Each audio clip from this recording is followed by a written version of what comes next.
Previously, you watched about the video of Minister of Finance ya, the last week ya, is it right? Ini saya akan tampilkan yang advertorial ya. Kemarin kalian siapa yang melihat video Bu Menteri? Ada yang lihat?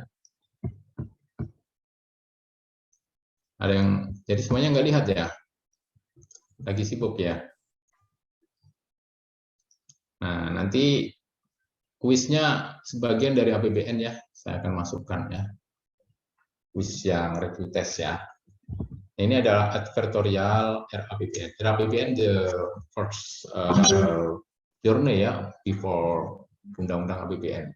Jadi every year setiap tahun itu undang-undang yang always change is APBN. Yang selalu berubah pasti APBN.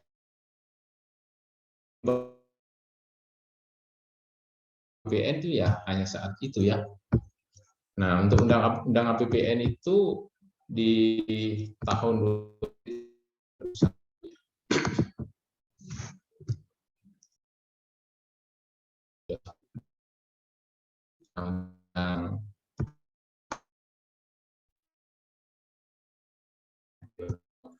Kelihatan Pak, kelihatan Sar. Ini karena saya tidak bisa mendapatkan file dalam bentuk PowerPoint, jadi just PDF ya. Oke. RAPBN 2022. Ini tentang pemulihan ekonomi ya, PEN ya, pemulihan ekonomi nasional and structural reform ya, reformasi struktural. Ini yang menyusun dari DJA ya, Direktorat Jenderal Anggaran. Jadi gedung Sutekno Slamet nomor lantai 12 ini adalah Jenderal Anggaran. Saya pertama kali penempatan di Direktorat Jenderal Anggaran ya, tahun 1991 ya.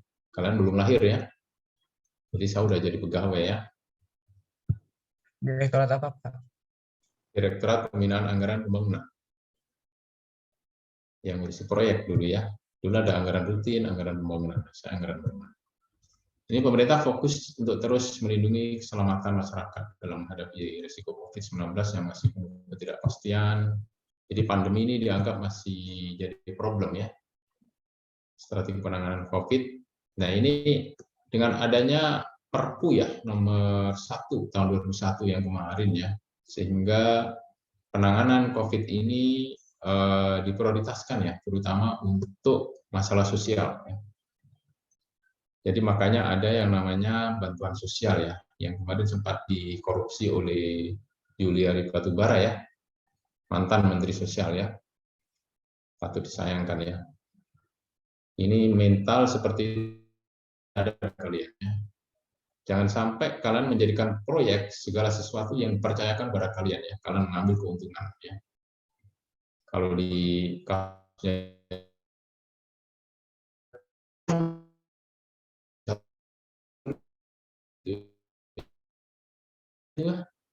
ratusan ribu paket ya, tinggal ngaliin 10.000 kan, jadi jatuhnya miliaran ya.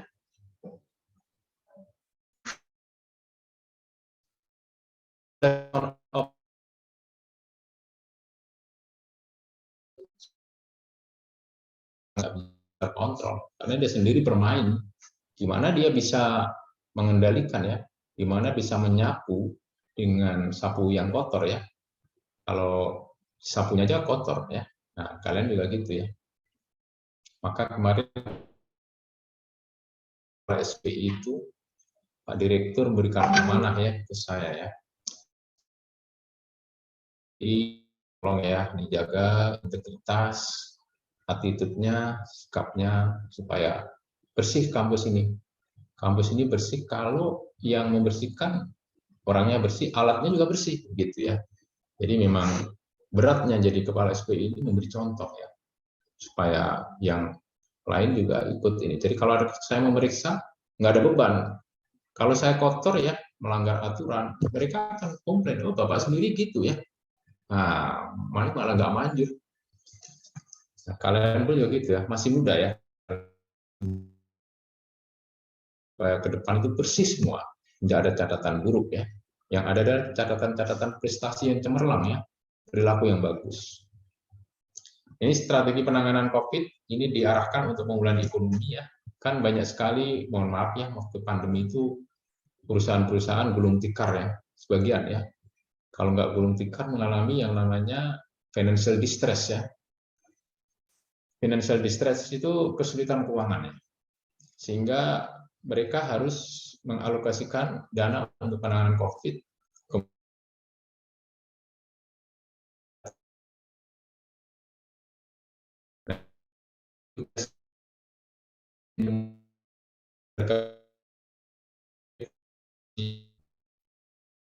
Ada yang belum booster di antara kalian? Ada ya? Johan sudah belum vaksin yang ketiga? Johan Booster? belum Pak, masih cari dan nunggu waktu yang pas Pak. Udah Oke. udah nemu Pak kayak tempatnya di mana gitu. Oh, kemarin di kampus nggak ikut ya waktu hari Jumat ya? Hmm. Johan nggak tahu ya? Nggak tahu Pak, saya nyari yang itu juga Pak, yang Moderna biar Iya, Astra Moderna katanya lebih efektif gitu Pak. betul-betul. Oke, biar lebih efektif ya. Alhamdulillah saya hari Jumat udah booster ya. Ya sedikit ini aja apa jarum ya. Tapi alhamdulillah sekarang udah nggak sakit lagi ya di lengan ya, misalnya itu. Disiplin 5M sebagai kultur baru implementasi 3T yang insentif. Jadi ini mencegah ya. Saya kebetulan di ruangan sendiri, di ruangan SPI, jadi nggak ada orang lain, maka saya nggak pakai masker ya. Tapi kalau di kalian ada banyak orang, ya dianjurkan ya pakai masker ya. Nah ini RAPBN 2022 pemulihan ekonomi dan reformasi struktural. Ini untuk pemulihan ekonomi karena pandemi ya. Nah ini periode terakhir ya, defisit kita kan lebih dari 3% PDB. Nah, nggak boleh ya. Ini sesuai dengan Undang-Undang Nomor 2 Tahun 2020 akan diarahkan mendukung pemulihan ekonomi dan reformasi struktural. Tapi karena pandemi ya kita melampaui ini ya. Pendapatan tumbuh positif harapannya ya meningkat ya, mengikuti prospek pemulihan ekonomi dan penguatan reformasi perpajakan, melanjutkan penanganan pandemi mendukung pemulihan ekonomi, pembiayaan yang efektif. Tahun 2022 menuju fundamental membawa defisit di bawah 3% PDB di tahun 2023. RAPBN melanjutkan konsolidasi fiskal dengan tetap antisipatif terhadap ketidakpastian. Jadi public finance, keuangan publik, itu intinya justru sebenarnya di APBN. Karena yang mengkolek uang rakyat itu ya negara ya, nanti di dalam penerimaannya di sana. Makanya ada tax policy, kebijakan perpajakan. Dan ada ending ya, pengeluaran. Tetap antisipatif terhadap ketidakpastian ya.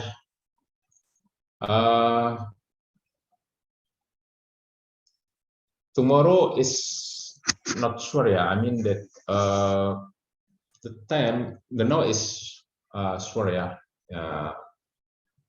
Jadi yang pasti itu adalah perubahan ya. Harus beradaptasi dengan perubahan yang baru. Nah ini ketidakpastian itu kita bisa memprediksi, tapi nggak bisa memastikan ya seperti apa besok. Tapi paling tidak dengan kalian bisa memprediksi yang masa yang akan datang, kalian bisa merencanakan ya yang terbaik. Ini contoh ya Yohan ya, dan Adrian dan teman-teman semua ya. Kalian sekarang semester 4.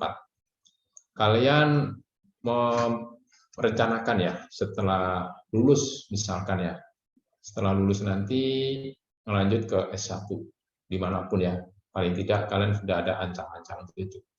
Untuk bisa diterima di S1 di perguruan tinggi negeri atau di Pakistan ya, di 4 ya, maka kalian mempersiapkan diri ya. Apa sih yang diteskan? Di 4 itu tesnya apa saja sih? TPA misalkan, bahasa Inggris dan sebagainya ya. Kalian sudah siap itu. Pada waktunya, ada kesempatan datang, kalian sudah siap untuk mengambil kesempatan itu ya. Kalau yang di APBN namanya anggaran ya. Anggaran kan tidak pasti ya. Jadi perkiraan itu. Angkanya juga perkiraan, tapi paling tidak berdasarkan atas tren-tren dan data-data sebelumnya itu bisa diprediksi ya, mendekati kepastian itu ya. Ini kita masih defisit ya.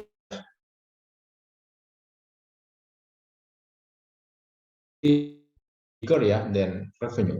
Jadi spending is bigger than revenue ya, so called as deficit. Nah ini defisit terhadap PDB, ini yang paling parah itu tahun 2020 ya. Jadi kita 2020 itu defisit terhadap PDB-nya 6,14%. Seharusnya berapa? Menurut undang-undang harusnya 3%, Pak. 3%, betul ya, harus itu ya. 3%. Itu di undang-undang nomor berapa harus itu? Undang-undangnya lupa, Pak. Oke. Undang-undang tentang keuangan negara ya, nomor 17 tahun 2003 ya. Sama Undang-Undang nomor 1. Kalau nggak salah di Undang-Undang nomor 1 2004 tentang perbendaharaan negara ya. Jadi di perbendaharaan negara itu ada ininya ya, batasannya nggak boleh lebih dari 3%. Sekarang udah melampaui ya. 2021 kemarin sudah melampaui juga, 2021 itu 5,82. Nah, 2022 ini diharapkan menurun ya jadi 4, sekian gitu ya. 2023 udah di bawah 3%. Jadi 4,85 itu angka kisaran ya. Bisa lebih bisa kurang. Harapannya sih nggak lebih dari 4,85 ya. Karena kalau defisitnya terlalu besar, berarti kita banyak menutup dari hutang ya. Hutang itu bisa hutang luar negeri, bisa hutang dalam negeri ya. Yang hutang luar negeri bisa bilateral, bisa multilateral ya.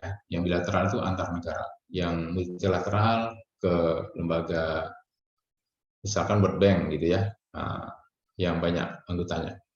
Indonesia itu ternyata anggota World Bank juga ya. Tapi kecil kontribusi. Jadi Indonesia ikut anggota Bank Dunia, tapi Indonesia juga pinjam ya kepada Bank Dunia. Pinjamnya sama tabungan kita lebih banyak mana? Lebih banyak pinjam ya ternyata ya. Nah ini patut disayangkan ya. Jadi kalian punya uang di bank misalkan ya, tapi kalian juga punya pinjaman di bank itu.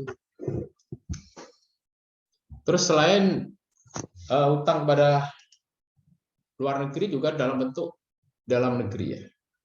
Nah dalam negeri bentuknya apa? SUN dan SPSN ya, dua bentuk. Yang SUN itu surat utang negara, SPSN itu yang syariah ya. Nah, kalian tahu yang beli SUN sama SPSN itu? Yang beli siapa? Yang SUN sebagian besar ya, yang beli itu para konglomerat dan para warga negara asing. SPSN yang beli siapa? Banyakan. Ternyata yang BSN itu yang beli para konglomerat di Timur Tengah ya. Jadi SPSN malah laku kerasnya di Dubai, di Uni Emirat Arab gitu ya. Di sini nggak laku, di Indonesia sedikit sekali. Ternyata pemiliknya juga luar negeri kebanyakan gitu ya. Tapi dia dalam bentuk rupiah, enaknya gitu. Kalau ada fluktuasi dolar nggak terpengaruh, dia akan bayar dalam bentuk rupiah. Jadi kalau keunggulan ya, utang dalam bentuk rupiah seperti itu. Tahun 1997 kita mengalami krisis ya. Karena apa? Karena pada waktu itu kurs dolar naik ya. Dari awalnya 3.500 menjadi waktu itu hampir 10.000 ya, 8.000 sekian, 2 kali lipat lebih. Sehingga bahkan sampai tembus ke 12.000 ya. Sekarang 14.000 ya. Aduh, patut disayangkan ya. $1 14.000. Yang tadinya utangnya cuma 3.500 menjadi 14.000. Berapa kali lipat itu? 4 kali lipat ya. Wah, Indonesia bisa kolaps ya. Karena harus membayar dengan devisa dalam bentuk dolar ya. Nah, ini patut disayangkan. Makanya ada kebijakan untuk memanfaatkan surat utang negara ya dan SPSN. Nah, ini program pengendalian kasus COVID-19, dinamika pandemi, tema kebijakan fiskal, melanjutkan dukungan pemulihan ekonomi dan reformasi struktural, RAPBN tahun 2022 akan fokus pada dukungan kesehatan dan penguatan perlindungan masyarakat dengan tetap fleksibel serta antisipatif terhadap ketidakpastian. Ini memang manfaatnya ya untuk kesehatan, untuk vaksin kan gratis ya. Yohan nanti kan gratis ya di Moderna atau bayar? Gratis sih Pak. Gratis kan ya, saya juga gratis. Saya alhamdulillah selama vaksin 3 kali nggak berhenti semua ya. Bapak vaksin apa Pak? Saya Sinovac ya. Sinovac 1, 2, terus yang terakhir itu bukan Sinovac, itu apa itu Pfizer ya, apa pokoknya bukan Sinovac. Ya sudahlah, apapun lah yang penting sesuai dengan standar kesehatan ya. Ya saya nggak begitu paham tentang itu, tapi mudah-mudahan sih baik ya buat saya, mudah-mudahan. Husnuzon aja ya. Saya yakin program pemerintah ini bagus untuk masyarakatnya.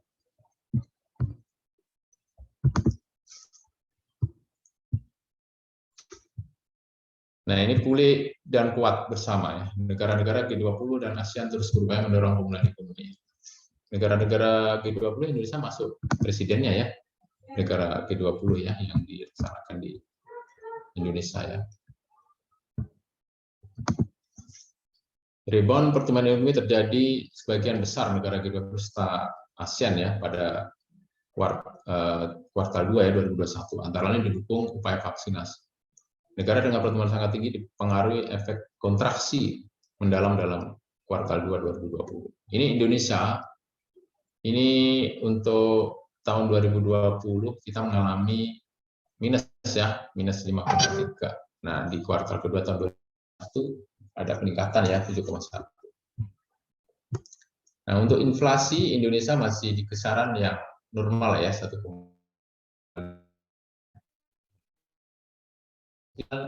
Nah, Indonesia mengalami tadi 6,5,7 ya tahun 2021, 2022 4,8. Kebijakan countercyclical melawan pandemi COVID-19. APBN juga perangkat untuk mengendalikan pandemi dan mendorong pemulihan ekonomi secara bertahap. Kebijakan pemerintah efektif dalam mendorong pemulihan ekonomi hingga semester 1 2021. Jadi APBN berperan dalam mengakselerasi pemulihan ekonomi. Makanya APBN bekerja keras. Pemerintah melalui instrumen APBN akan terus melindungi masyarakat rentan serta kelangsungan dunia usaha. Ini salah satu manfaatnya ya, waktu istri saya sakit COVID ya 19 ya, dirawat di rumah sakit Keramat Jati. Keramat Jati di mana? Di rumah sakit Polri ini ya, di Jakarta ya.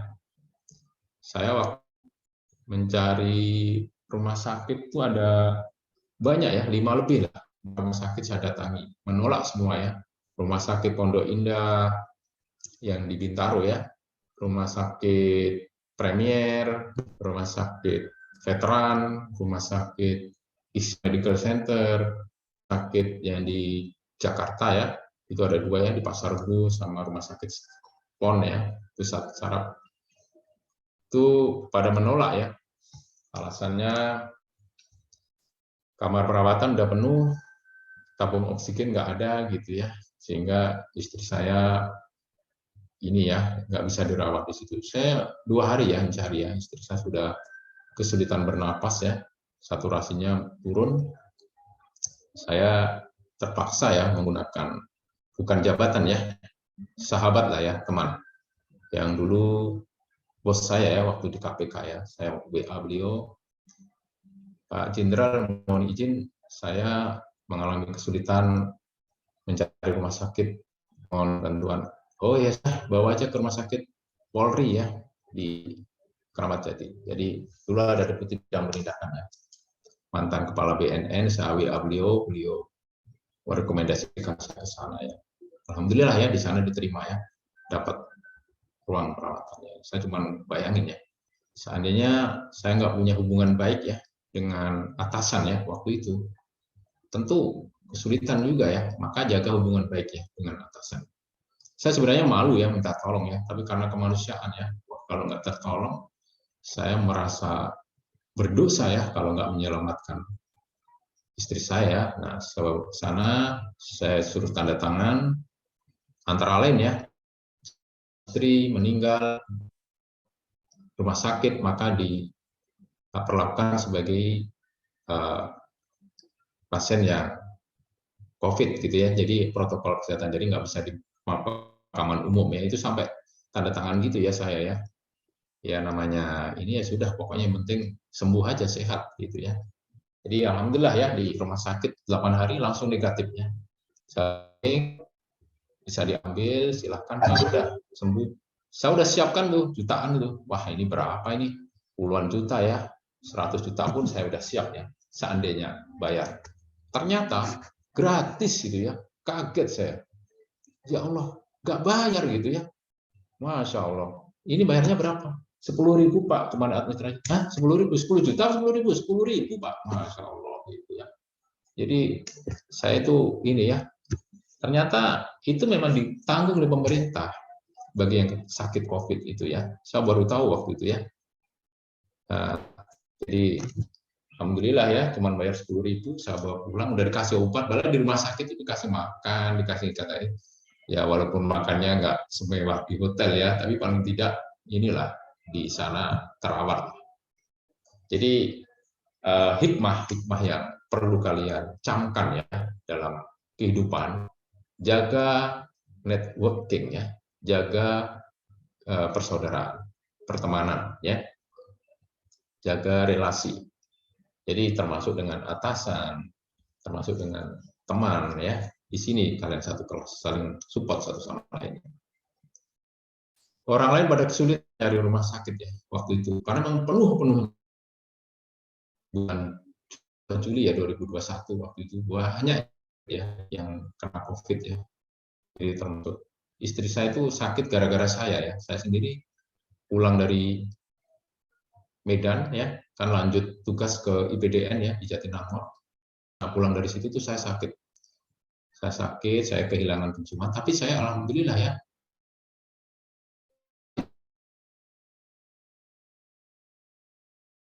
Saya akhirnya ngalah karena saya nggak merasa sesak, nggak merasa ini. Nah, istri pernah ada sakit namanya ISPA ya. ISPA itu kayak apa ya, pernapasan ya, pernah sakit ini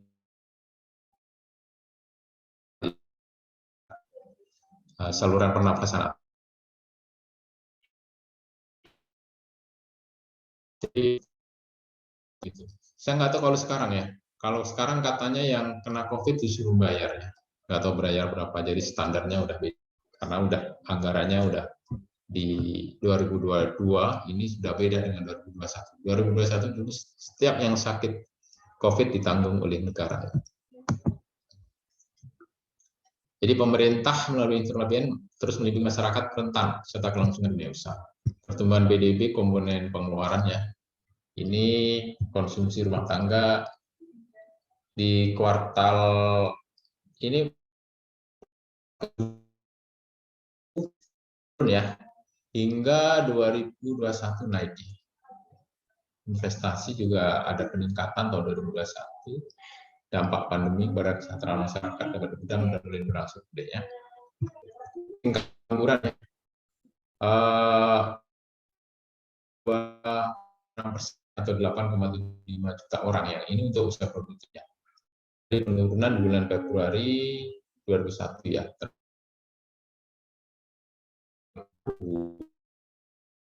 Tingkat kemiskinan juga ini ya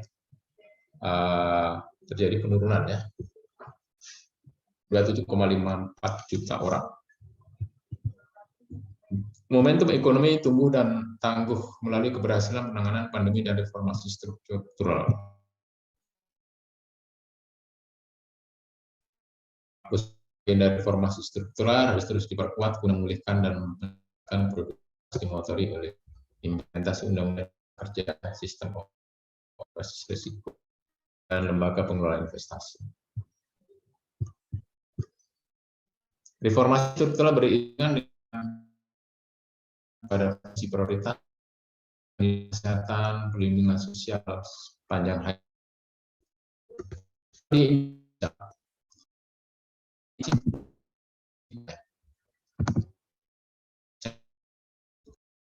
kesehatan di konstitusi juga 5 ya, perlindungan sosial.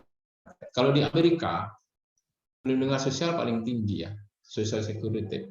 Pendidikan di bawah social security. Ya ini apa prioritas ya, tergantung dari negara masing-masing. Infrastruktur ini termasuk ini ya, pelayanan dasar ya. Itu hanya ada yang dari swasta ya, tidak BPN.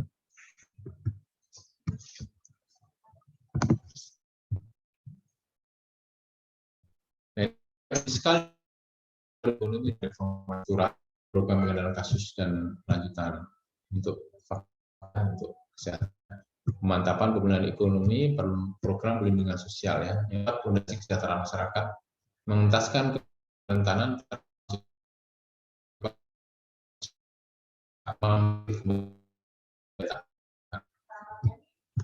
mendukung peningkatan daya saing produktivitas dan informasi struktural dan reformasi fiskal, upaya konsolidasi fiskal yang adil dan berkelanjutan melalui optimalisasi pendapatan baik di pemerintah pusat maupun di pemerintah daerah, serta inovasi pembiayaan. Ini asumsi dasar ekonomi makro ya. Ini hafalkan ya, apa saja ya asumsi dasar ekonomi makro. Pertama, ekonomi ini diprediksi tapi realita hanya 3,7 sampai 4,5% ya. Inflasi masih rendah ya. Dan, inflasinya diperkirakan ya 1,8. Dan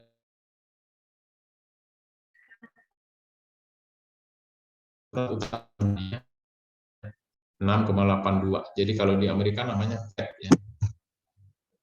Kemudian harga minyak per barel ya, lifting minyak dan lifting gas. Jadi ada 7 ya kerangka ekonomi makro. Postur APBN 2022 dengan fleksibilitas dan mengatasi ketidakpastian. Jadi para pendapatan dan belanja, maka lebih banyak mana? Belanja ya. Selisihnya itu adalah defisit. Nah, defisit anggaran ini dibiayai dari hutang. Dan investasi malah minus ya.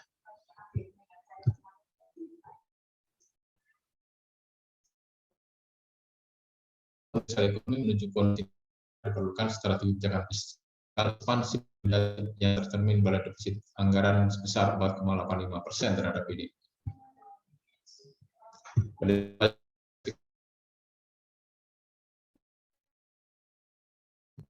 Kebijakan di Bu Menteri kemarin ya yang menyatakan PPN akan naik ya tahun 2022 ini sekitar 11% ya, yang tadi sebelumnya 10% ya.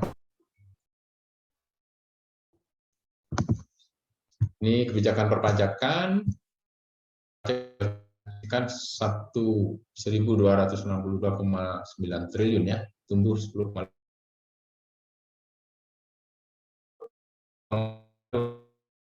Kemudian aktivitas dunia 262,9 triliun ya penerimaan pajak. Yang paling dominan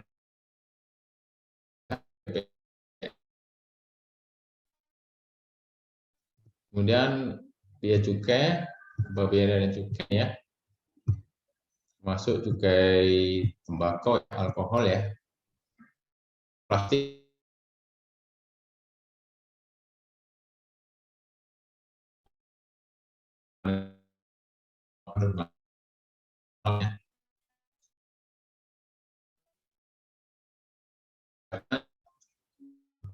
Belanja ini 700. Jadi tadi itu masih jauh ya, makanya ada defisit di sini.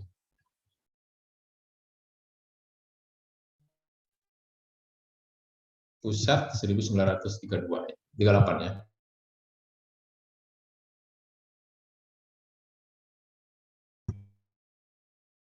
Untuk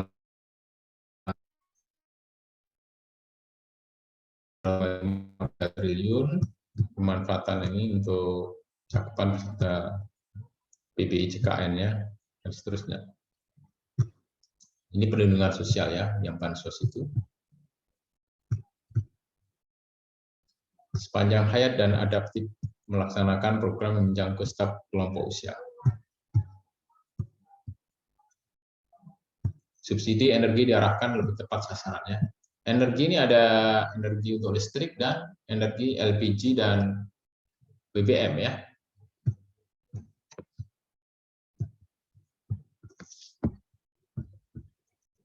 Ada kebijakan baru ya di tahun 2022 ini terkait dengan BBM ya. Nah, untuk yang harga pertama, sekarang mau naik ya. Dari berapa ke berapa, ada yang tahu?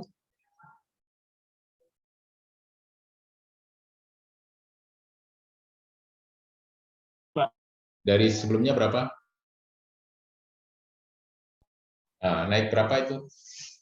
Naik 3.500.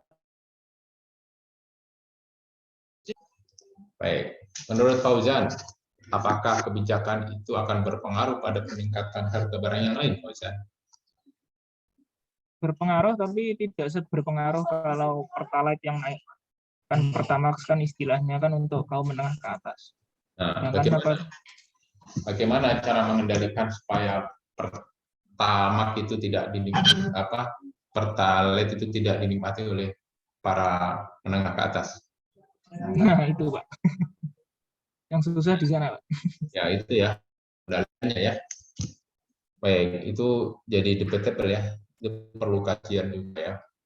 Jadi subsidi yang sifatnya general, yang tidak spesifik, itu justru tidak bisa menjangkau yang tepat sasaran. Menurut saya ya, kalau Pertamax naik, apakah ada jaminan bahwa, mohon maaf ya, yang menengah ke atas itu dia pasti menggunakan Pertamax? Nggak ada jaminan ya. Harusnya ada kebijakan ya.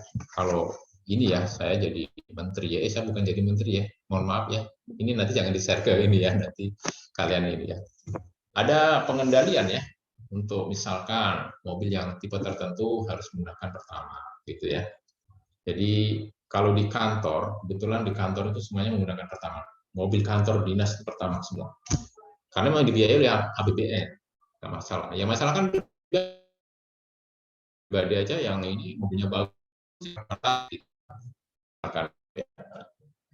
Kalau saya, alhamdulillah ya, saya mobilnya Nissan ya. Jadi kalau keluar itu saya pilih yang pertama lah kalau bisa ya. Biar sesuai dengan inilah, membantu juga ya. Tahu diri gitu ya, jangan ini kan produksi masyarakat menengah ke bawah ya, kita nggak usah ikut menikmati lah. Dulu di Canberra itu sering ada charity gitu ya, teman-teman dari Indonesia, ayo Mas Bagio, kita cari ini gitu. Waduh, kok kayak kita kerja ya. Saya waktu itu kerja di Australia kerja ya, mohon maaf ya, jadi cleaner ya. Secara finansial sih insya Allah cukup ya. Jadi kalau seperti itu, awal-awal dulu yang ini ya, dapat roti gratis, dapat ini ya. Dan itu ya pertama-tama saya datang ke Australia itu ternyata ini ya, apa yang di tempat tertentu ada pembagian seperti itu ya. Habis itu saya wah mending beli aja lah gitu ya. Jadi biar yang lain aja yang menikmati ya. Tapi ada teman-teman yang masih seperti itu ya silakan. Itu pendapat masing-masing. Cuman harus tahu pada tempatnya aja.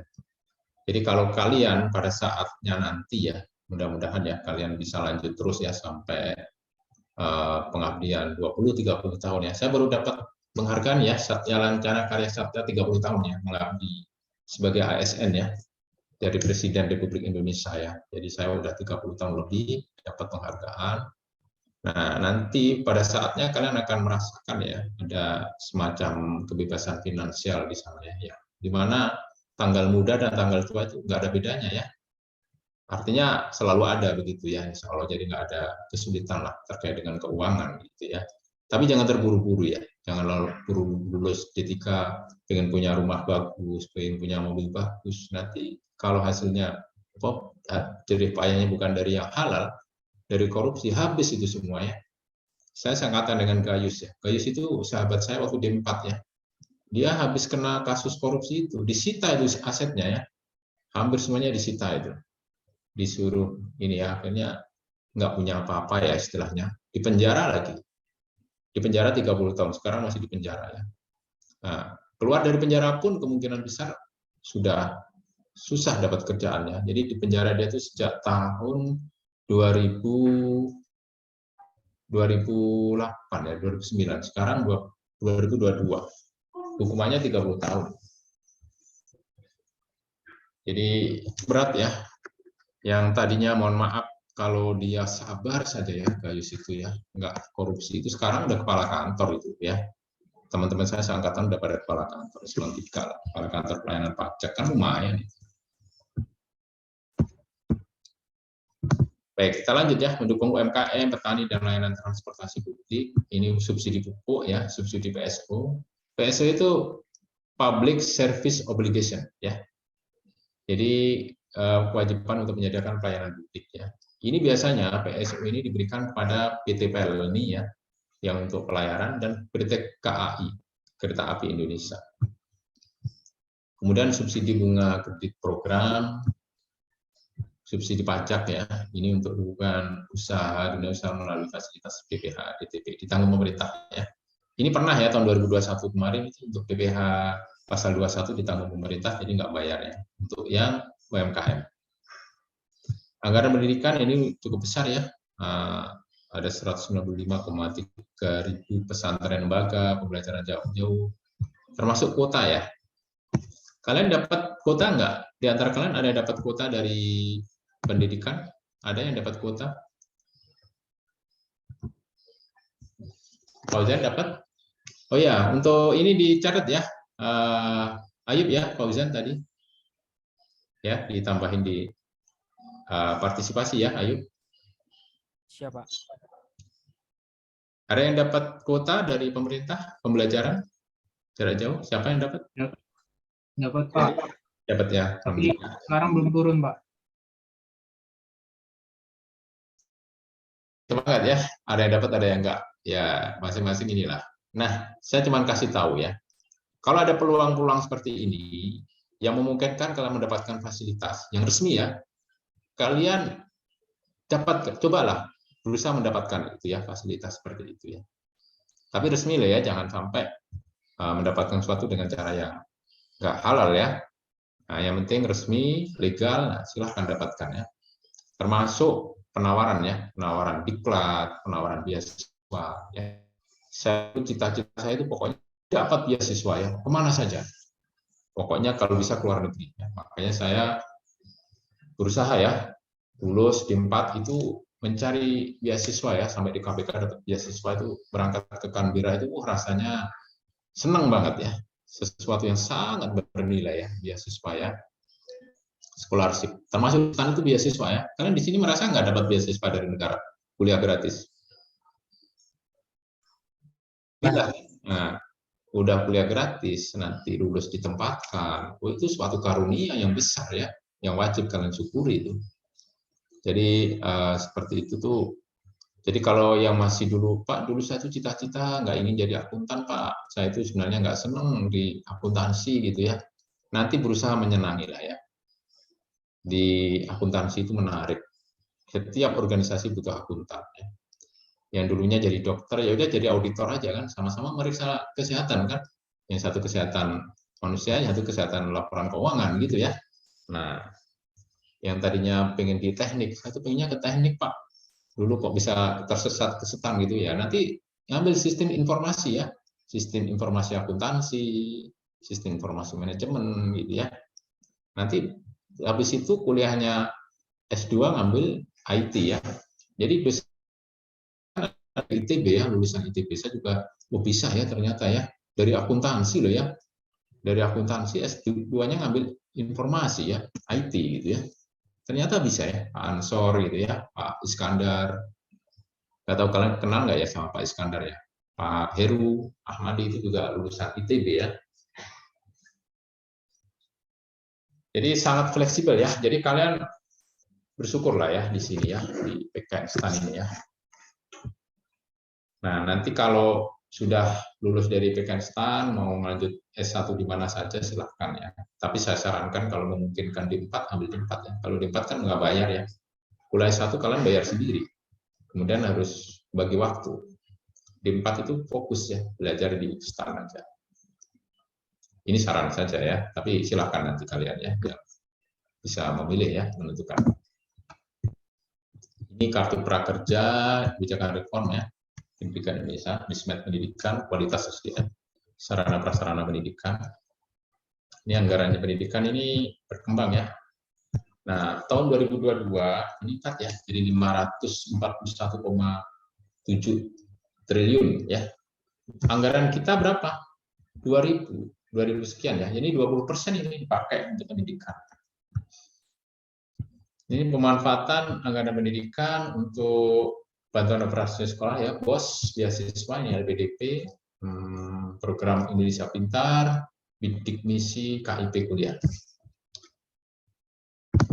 LPDP ini salah satu penyedia scholarship ya.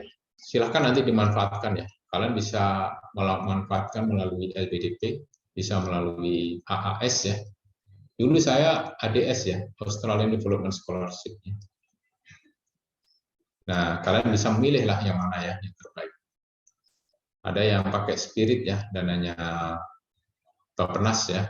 Ada yang pakai dananya World Bank ya. Ternyata Bank Dunia itu juga memberikan scholarship ya. Ada yang pakai pemerintah Amerika Serikat ya, namanya Fulbright. Nah, silahkan ya bagi yang ingin ke Amerika. Jepang juga bisa. Banyak ya pilihannya. Dan beasiswanya hampir sama ya ininya ya, jumlahnya. Tapi kalau di Australia itu merasa saya berlebih ya. Berlebih karena apa? Karena saya dikasih uang segitu ya, 1.150 per 2 minggu ya, itu lebih dari cukup ya. Saya masih kerja ya di sana ya, setahun itu saya kerja itu saya kumpulkan itu. Kalau di ini ribuan dolar ya, ribuan dolar Australia maksudnya. Ya sebagian saya bawa pulang ya. Alhamdulillah ya. Uang di Indonesia utuh ya, saya kaget juga pulang ke Indonesia kan gaji nggak pernah saya ambil ya dalam bentuk rupiah 2 tahun itu ya. Tahu-tahu di tabungan udah ada ya ratusan juta gitu ya, saya juga bingung nih mau diapain gitu ya. Ya alhamdulillah ya saya beli mobil aja yang baru gitu ya, saya buat renov rumah dan sebagainya gitu ya, dan itu halal ya alhamdulillah. Ya sebagian untuk zakat lah ya, jangan lupa zakat ya, nanti kalau kalian punya penghasilan ya diinfakkan zakat sebagiannya supaya bersih ya, karena air itu kalau nggak pernah diambil keruh dia. Nah, kalau diambil, dibersihkan, dikasih orang yang membutuhkan, insya Allah itu jadi bersih ya, mudah-mudahan gitu ya, filosofinya ya. Program Indonesia Pintar, nah ini pembangunan infrastruktur ya, termasuk ini ya, jalan dan jembatan dan sebagainya ya, memenuhi persediaan layanan dasar. Produk kita mendukung penyelesaian proyek prioritas dan strategis. Infrastruktur 384, tapi masih banyakkan pendidikan ya, tadi 500 sekian.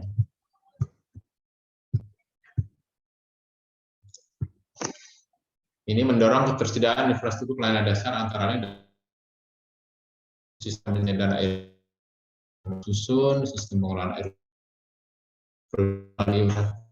baru, jembatan, jalan tol ya, Trans Sumatera, pembangunan jalur kereta api, bandara, dan sebagainya ya. Teknologi informasi dan komunikasi, anggarannya 27,4 triliun,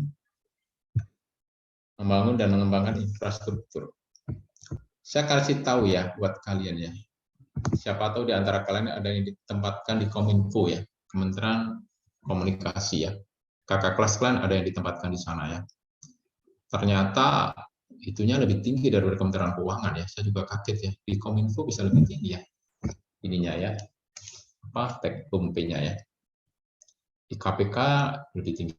Tapi saya nggak ini ya, nanti khawatirnya kalian demotivasi.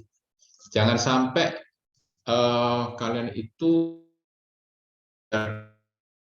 pada honor ya atau penghasilan ya. Jadi jangan sampai karena penghasilan besar kalian di situ merasa nyaman gitu ya. Artinya motivasi bukan dari penghasilan semata ya.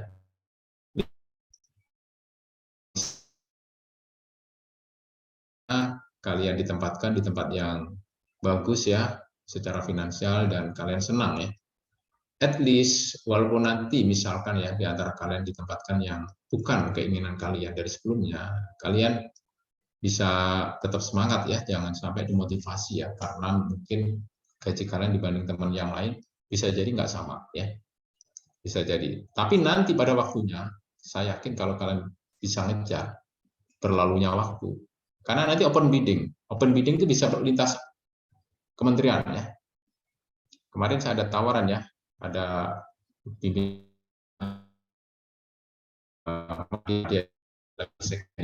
eselon 1, Pratama yang level direktur eselon 2. Jadi itu pimpinan Pratama itu di-share juga di PKN ya, siapa yang mau gitu ya. Nah, kalau saya memang passion saya ngajar ya, saya nggak tertarik walaupun di situ gajinya lebih gede. Jadi kalau itu ya saya ngajar aja. Jadi ya nggak tahu kalau nanti ya dengan berlalunya waktu bisa jadi berubah ya. Tapi yang jelas saya sementara enjoy aja. Jadi senang dengan profesi sebagai dosen ya, mengajar kalian. Artinya gini, jangan sampai kalian dicap pegawai honorer ya. Kalau ada honornya mau kerja, nggak ada honor nggak mau kerja, jangan gitu ya. Nah, pokoknya apapun ini tugas laksanakan saja ya. Bismillah gitu. Nanti dengan berjalannya waktu kalian diberi amanah yang bagus oleh pimpinan. Pimpinan akan lihat kinerja kalian, keikhlasan kalian untuk organisasi itu akan dilihat oleh pimpinan. Pemanfaatan anggaran TIK ini untuk penyediaan bis transit 3T. 3T itu bar ya. Kemudian terluar, apalagi ya, terisolasi, satu lagi yang di luar itu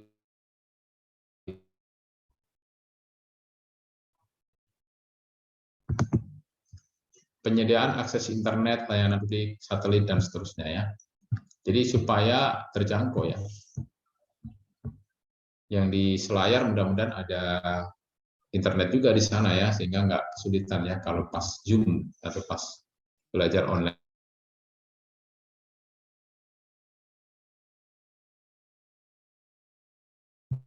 Meningkatkan keterjangkauan kualitas bergizi dan alam.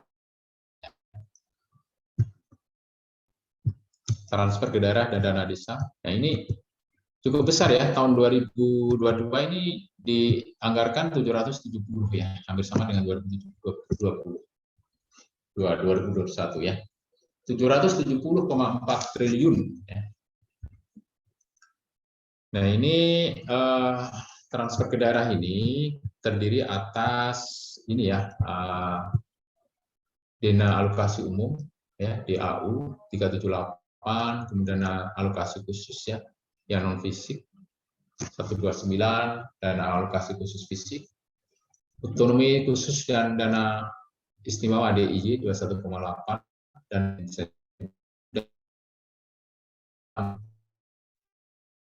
DBH ini dana bagi hasil.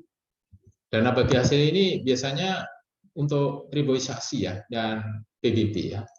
Jadi ternyata PBB yang pajak bumi dan bangunan itu dibagi hasilkan berapa, pusat berapa ya, daerah tingkat 1 berapa, tingkat 2 berapa. Jadi ada persentase. Yang paling gede adalah di pusat daerah tingkat 2 ya. Makanya di desa yang banyak PBB-nya, selain dapat dana desa, dia dapat juga transfer untuk dana yang namanya bagi hasil ini. Jadi ada P2 ya, pajak atas perkotaan pedesaan. Nah, PBB kan ada 5 macam ya. Ada P3. P3 itu pertambangan, kemudian ada perkebunan, dan satu lagi adalah perikanan ya. Jadi ada perhutanan. Ada satu lagi perikanan, jadi P4 ya terbaru. P2 dan P4. Kalau P4 yang masuk ke pusat, P2 masuk ke daerah. Ini yang dana bagi hasil yang P2 itu yang dibagi hasilkan. Ini kebijakan transfer ke daerah dan dana desa. Dua-dua ini fokusnya meningkatkan kualitas infrastruktur publik. Pembiayaan anggaran, jadi kalau kita defisit ya, defisitnya 8 ya triliun ya. Ini kebijakan melalui utang ya, dan seterusnya. Baik, ini adalah sekilas tentang advertorial ya, atau catatan ya, RAPBN. Nah, kemudian ini ada APBN ya, nanti tolong dipelajari ya. Ini cuma berapa halaman nih, 101 ya, APBN.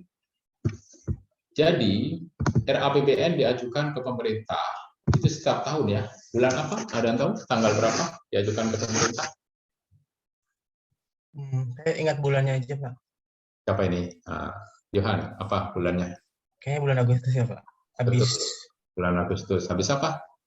Habis apa? Acara apa? Memperingati hari apa? Januari itu kan bukan, Pak. Bulan Agustus. Hari apa? Setelah hari apa? 18 ya, Pak? Benar. Tanggal berapa? Betul, tanggal 18 diajukan kepada Presiden ya. Oke, ditambahin ya Anas ya, Johan ya, di aktivitas ya. Betul ya. Setiap tanggal 18 Agustus itu RAPBN diajukan pemerintah ke DPR. Bukan ke Presiden, ke DPR. Susun APBN itu pemerintah dalam hari ini siapa? Menteri Keuangan. Menteri Keuangan diwakili siapa? DJA ya, Direktorat Jenderal Anggaran. Diajukanlah kepada DPR yang mulia. DPR dibahas di sana. Nah, habis RAPBN terbitlah undang-undang gitu ya. Kan tadi baru rancangan kan? Rancangan APBN. Nah, sekarang undang-undang yang tadi saya share itu ya. Undang-undang tentang APBN-nya. Undang-undang nomor 6 tahun 2021 tentang APBN 2022. Ini nanti tolong dipelajari ya. Hari Jumat depan ya akan ada kuliah terkait dengan APBN kita. Ya, jadi ini nggak saya bahas, tolong dibaca aja untuk persiapan kuliah hari Jumat APBN 2022 ya. Nanti pembicara bisa jadi dari DJA ya, atau dari BKF. Ini lagi tentatif ya, saya baru dapat informasi kemarin ya dari Dosko. Untuk kuliah hari ini tetap seperti biasa, nanti hari Jumat, kalau jadi ada kuliah, nanti akan saya beritakan melalui Anas ya. Anas, kameranya bisa on, Anas? Oke, Anas, nanti tolong kalau pas hari Jumat ada teman-teman yang bertanya ya, dicatat juga ya, Anas ya. Nah, nanti saya akan dampingi ya. Kalau nggak ada acara lain, saya akan ikut kelas kalian ya. Walaupun untuk bukan saya yang ngajar ya, itu kan dari pejabat ya. Kalian bersyukur ya untuk mendengarkan para praktisi ya, para pejabat yang berbicara, yang tahu persis di lapangan. Sampai di sini ada pertanyaan atau pernyataan?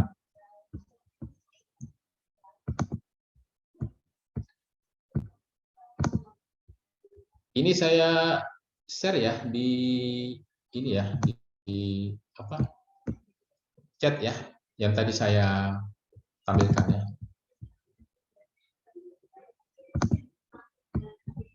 Apakah sudah kelihatan? Di loading kayaknya, Pak. Ya, ya.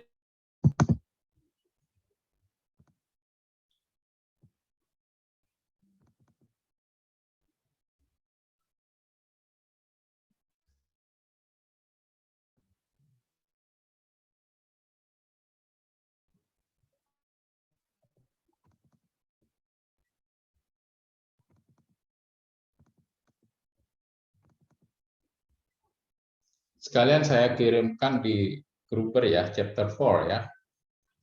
Sudah kelihatan? Sudah. Silakan di-download ya untuk dipelajari. Kemudian next Monday ya, hari Senin depan untuk kelompok 2 ya, Gruper chapter 5 and chapter 6 ya, untuk presentasi. Nah, kita akan belajar mengenai anggaran Amerika ya. Sebelum ke anggaran budget Amerika, ada is there question terkait dengan APBN kita atau tentang aspek sosial tadi? Oke, Yuma, silakan Yuma, Pangestu. APBN tadi digunakan sebagai alat untuk menjaga stabilitas ekonomi nasional kan Pak. Itu saya masih bingung Pak caranya bagaimana, dan terkadang kan realisasi dengan APBN-nya itu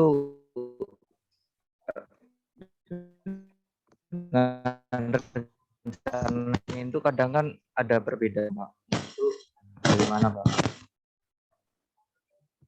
Oke, APBN kan digunakan untuk menjaga stabilitas ekonomi ya.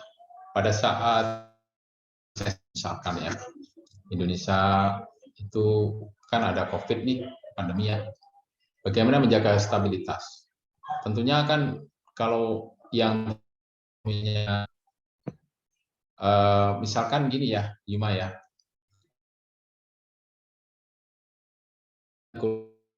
Biasanya dikasih pertama kelonggaran fiskal pajak ya, pajaknya dikurangi, ditanggung pemerintah.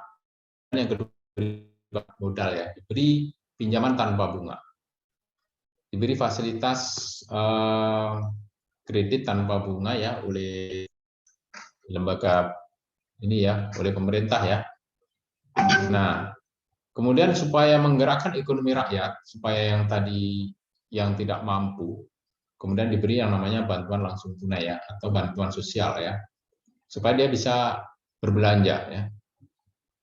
Jadi memang arah APBN antara lain untuk itu, menstabilitaskan ya kondisi ekonomi nasional, supaya ekonomi tetap jalan ya.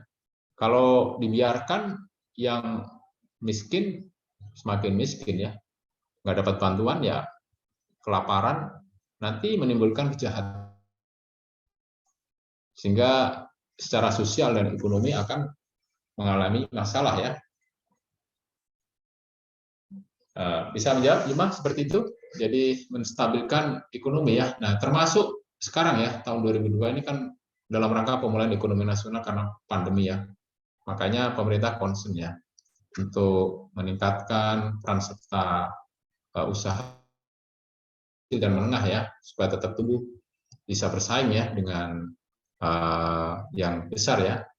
Khusus untuk pandemi itu ada pengadaan barang ya, tidak melalui lelang, misalkan gitu ya. Jadi lelang kan panjang, kemudian harus melalui,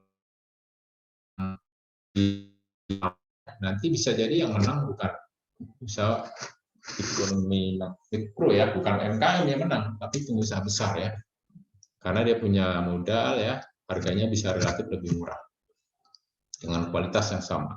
Begitu ya, Yuma ya. Bisa menjawab Yuma? Masih ada lagi? Kang Estu? Oke, ada lagi? Mohon dicatat ya. Ayub ya, Anas. Iya, Pak. Oke, ini saya izin memahami kalian hadir semua dan bagian besar ya, nggak ada kendala netting ya. Oke.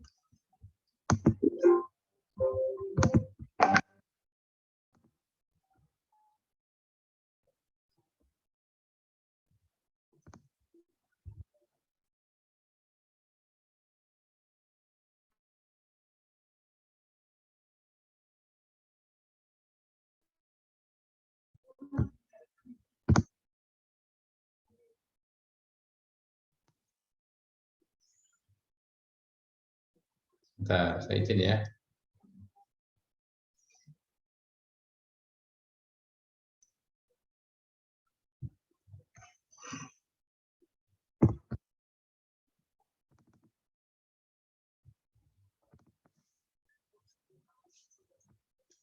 Baik, ini nggak ada yang nanya lagi ya. Saya izin share screen-nya terkait dengan Google Chapter 4 ya. Ini anggaran di Amerika ya.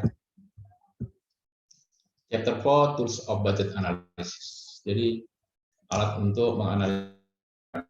Ini karangan Jonathan Gruber, Public Finance and Public Policy. Saya besarkan ya, mohon izin ya. Can you look at this?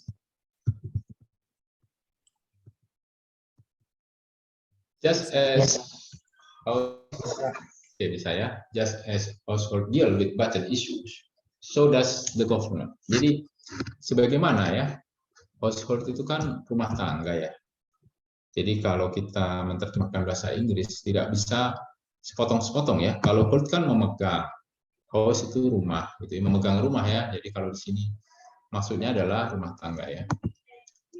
Just as household deal with budget issue, jadi sebagaimana rumah tangga ada isu tentang anggaran rumah tangga ya, demikian juga pemerintah. Ibaratnya dana itu ya seperti darah ya. Kalau nggak ada darah nggak bisa ada aktivitas, termasuk di dalam rumah tangga ya. Maka kalau kita perhatikan ya di masyarakat ya, itu kalau yang mohon maaf ya, yang kesulitan ekonomi cenderung rumah tangganya kurang harmonis ya. Walaupun ada juga yang nerimo ya, yang ini ya. Tapi paling tidak kalau kalian nanti jadi ASN ya, punya gaji sendiri, punya penghasilan sendiri, itu paling tidak kalian bisa membantu ya, membantu orang tua, menghidupi diri sendiri lah minimal ya.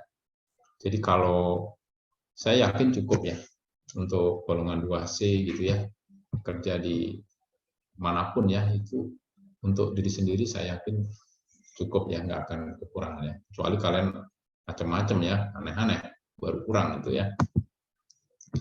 Apa yang membedakan ya? What is the difference between household budget of household and government budget? Apa yang membedakan antara rumah tangga, anggaran rumah tangga dan anggaran pemerintah?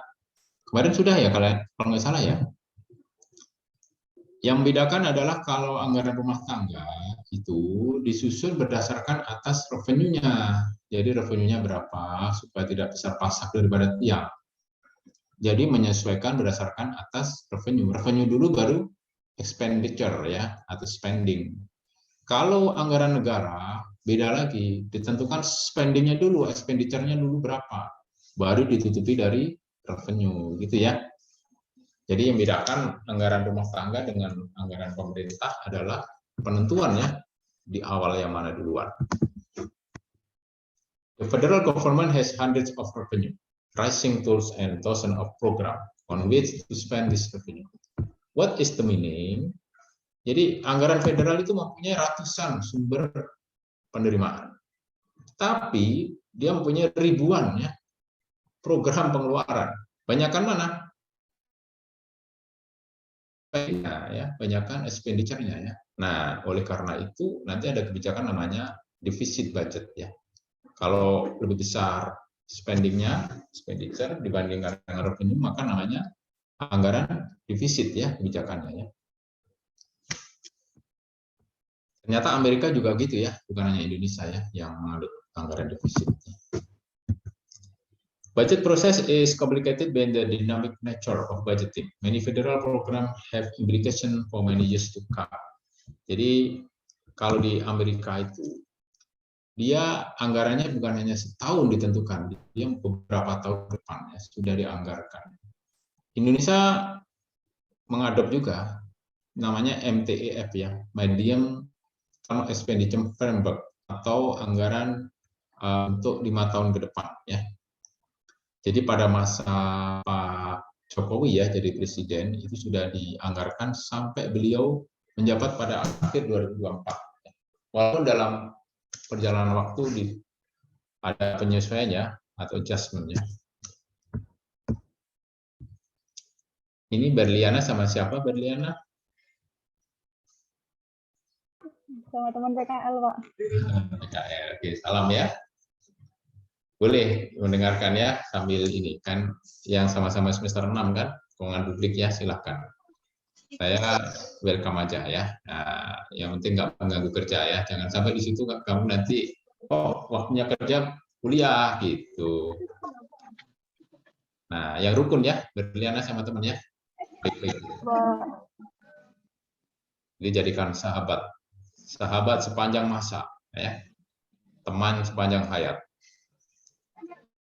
Jadi supaya kalian itu ininya mission ya pelajaran. Describe the federal budgeting process and efforts to limit and deficit. Jadi ternyata Amerika itu menggambarkan proses penganggarannya itu ada batasan ya, semuanya lah ya, kita juga ada batasan anggaran.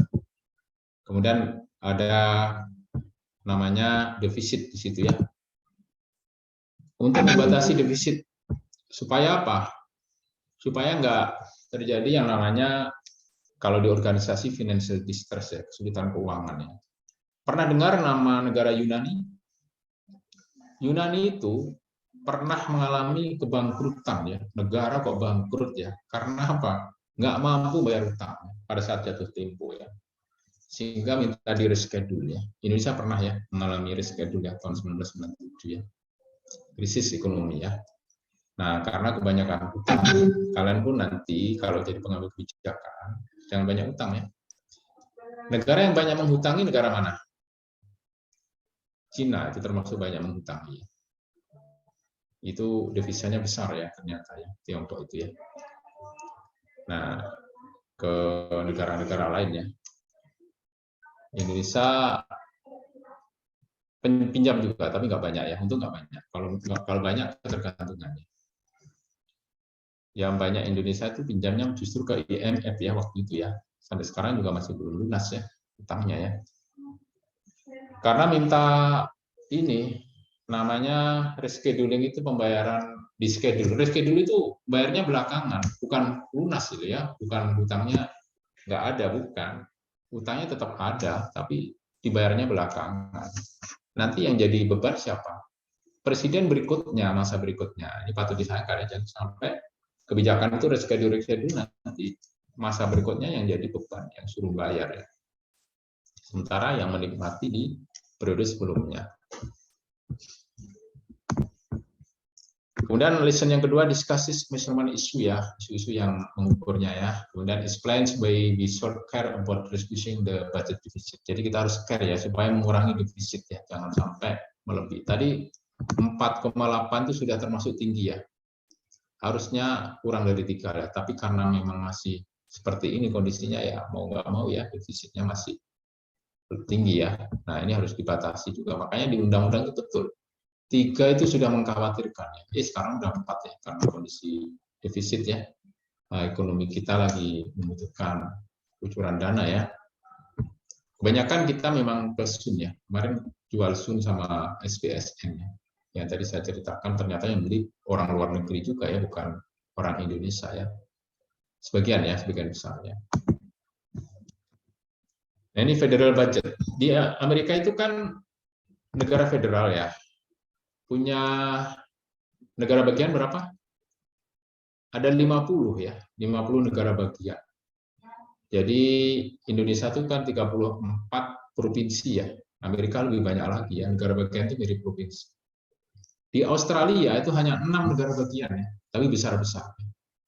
Jadi kalau kalian nanti studi di Amerika, di Australia, jadi setiap tempat di mana saya belajar itu ya, saya ditempatkan itu saya ingin belajar ya. Gimana sih kebijakan pemerintah tentang penganggaran? Jadi ternyata di Australia itu banyakkan ke social security ya, ininya ya, proporsinya ya, dominannya ya, lebih dari 20% ya ke penguatan sosial ya. Makanya pajaknya tinggi ya. Waktu saya kerja di sana, pajak saya itu ditarik 25% ya. Jadi saya kaget juga, loh ternyata banyak juga ya diambil pajak oleh negara gitu ya. Tapi habis itu dikembalikan karena saya dianggap student di bawah PTKP ya.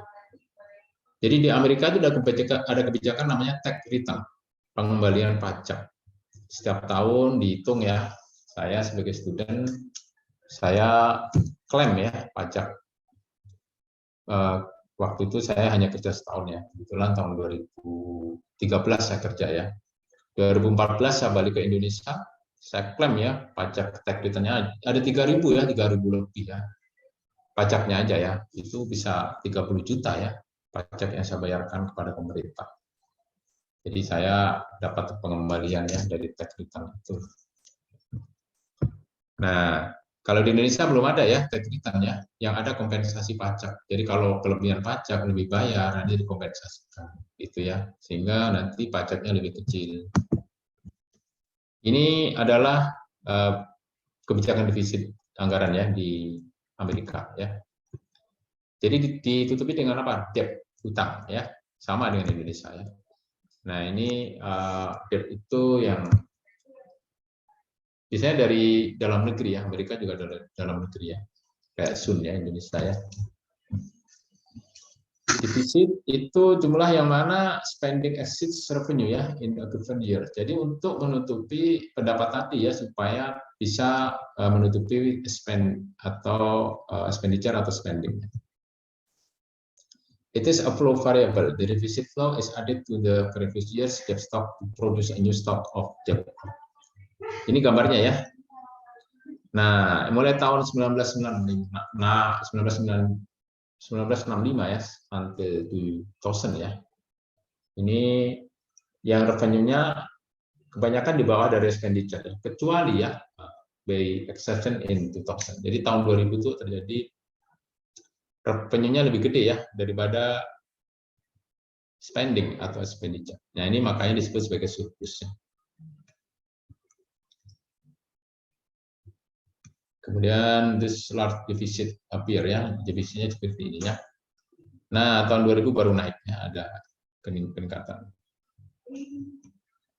Revenue increase due to tax increases and rising asset values. Ini spesial ya, spesial year ya. And the deficit.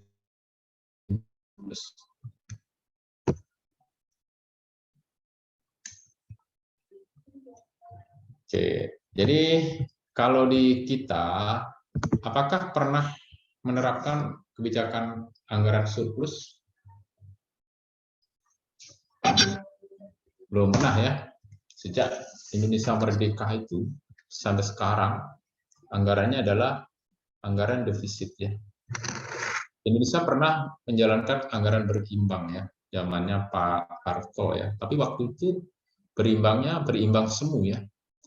Karena antara APBN-nya ya, pendapatan dan belanja itu ternyata pendapatannya diperoleh sebagian dari bantuan luar negeri ya.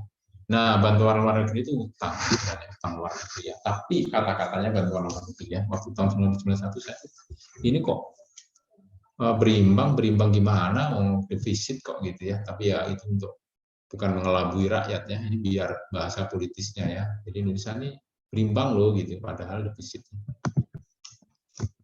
Ini proses ya.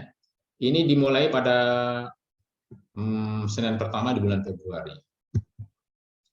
Kemudian House dan Senat. House itu DPR, Senat itu kayak DPD ya. Mengadakan kongres ya, budget revolution, blueprint for budget activities.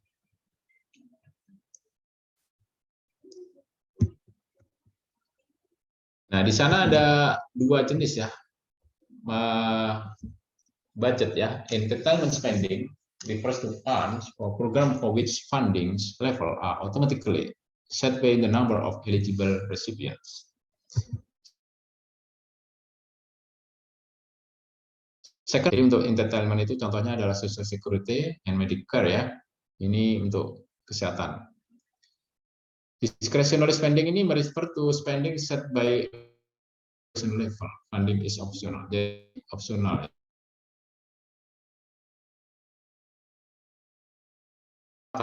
Ada entitlement spending. Yang